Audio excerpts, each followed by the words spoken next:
Assalamu alaikum wa rahmatullahi wa barakatuh. Oh, brothers and sisters, may the peace and blessings of Allah be upon every one of us. Àmín. Akẹ́yọmọ ìyá wa ìkẹ́ Ọlọ́run ọlọ́run àti orí ajẹ́jẹ́ tọ́lọ́run tí ń ṣe àlùbáríkà kó máa bẹ́ ní kọ̀ọ̀kan wa gbé.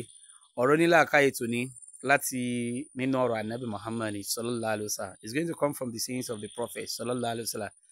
Ali ibn Uzayn radiyallahu anhu related that the Prophet sallallahu alaihi wasallam said, "Inna min usnal Islam al-mar'u tarakahu ma la ya'ani." He said, verily, one of the perfection of Islam is for a person to leave what does not concern him. In Islam, there are things we have to leave. There are some things as a Muslim that does not concern you. It doesn't concern you if people want to appoint their head in OPC. It doesn't concern you if people want to appoint their head in traditional, in anything tradition or whatever. There are things that does not concern us, and that is one of the perfection of Islam that we normally disturb ourselves from.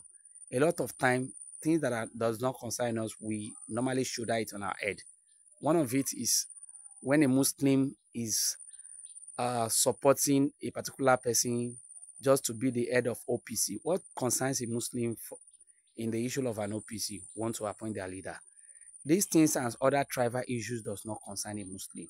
And one of the perfection is we should understand that in our environment, there are other people too that practice the same religion with their religion. So, and the same thing happens even in the time of Prophet sallallahu alaihi wasallam. Prophets left them to their faith until when any one of them feel they want to change. That is when they are welcome. So it doesn't concern us if people want to appoint their leader in other religion, or if you want to appoint their leader in other things that has to do with tradition. It doesn't concern us. There are things that we show that that shouldn't bother us. So this is one of the perfection of our deen. That is our religion. Do not associate yourself with what does not concern you. That is one of the perfection of the religion. May Allah make us understood better than said. Ọ̀rọ̀ nílà káyè tòní nínú ọ̀rọ̀ tí Ali ibn Uzayn kọlọmba ayọnu sí tí ó gbà wá ní ó ní òjíṣẹ́ Ọlọ́run Ànábì Muhammad sallallahu alaihi wasallam ó sọ fún wa wípé inna min usnil Islam al-mar'u tarakahu ma la ya'ni. Ó ní dájúdájú nínú dáadáa ẹ̀sìn òun náà ní pé kí ọmọ èèyàn kó fi n tí ò kàn sílẹ̀. Ẹ gbọ́, n tí ò bá kàn tí ò wá rẹ̀ kó fi sílẹ̀. Nínú tí ò kàn wá tọ́pọ̀lọpọ̀ mùsùlùmí gbé dání lénìí pọ̀.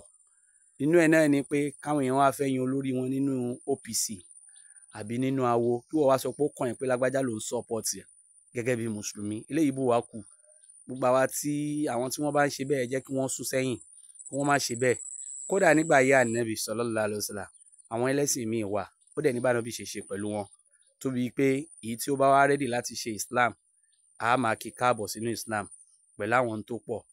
Àwọn tí ò kàn wá ẹ má jẹ́ ó kàn wá kó kàn yàn kí ló kàn yàn nínú tí ó kàn yàn. Bẹ́ẹ̀ náà lẹ́lòmíì ó gbé tiẹ̀ dání tí ó tún máa wo tẹlòmíì. Ní tí ò bá kan mùsùlùmí ẹ má jẹ́ ó kan mùsùlùmí. Àwọn tí ó kàn wá ni pé kéèyàn fẹ́ yan olórí nínú OPC ká wá sọ wípé èmi náà ń sọ́pọ̀tì lágbájá òun ló gbọ́dọ̀ jẹ́ chairman OPC. Ṣé wọ́n pẹ̀lú OPC ni? Àbí kán wá fẹ́ lọ yan olórí nínú awo kí wọ́n sọ pé èmi náà sọ́pọ̀tì lágbájá kóun náà jẹ́ olórí awo. Àwọn nǹkan rádaràda tá à ń gbọ́ yìí ẹ má jẹ́ ó kó kan àwa mùsùlùmí tá a bá gbádùn. Àwa mùsùlùmí tá a gbádùn mọ́ra wa àwọn tí wọn ò gbádùn náà mọ́ra wọn kò kàn wá. Ní tí ò bá kàn yẹn ẹja ṣe kí ni ẹja àfilẹ̀. Ní tí ò bá kàn wá àní ní tá a fẹ́ rán nú ẹ̀sìn pọ̀ gan. Èyí tí ò bá kàn wá ẹ má jẹ́ ó kàn wá. So dájúdájú ẹwà Islam ní tó pé èyí tó dá nínú Islam náà ni pé ní tí ò bá kàn yẹn kí ẹ má ṣe kí ni kó má gbé dání. Ọlọ́run jẹ́ àgbọ́jọ́ ìjù báyìí lọ. Lápá kan nìyẹn. Lápá kejì náà ń pé àwọn nǹkan míì náà wà tí ò kàn ẹ́ lọ́dọ̀ ẹlòmíì lẹ́ni tó súnmọ́ nítòsí. Filẹ̀ ó gbọ́ àwọn nǹkan kan wà nínú Islam tó jẹ́ pé Ọlọ́run ti yanjú ẹ̀ Ànábì ti yanjú ẹ̀ sallallahu alaihi wasallam. Ní tí ò bá ti kàn ẹ́ má jẹ́ ó kàn ẹ́. Ní tí ò kò sí ní tó kàn wá nínú tí ò kàn wá Ọlọ́run jọ̀ọ́ kó jẹ́ ká gbọ́ ìjù báyìí lọ. Assalamu alaikum wa rahmatullahi wa barakatuh.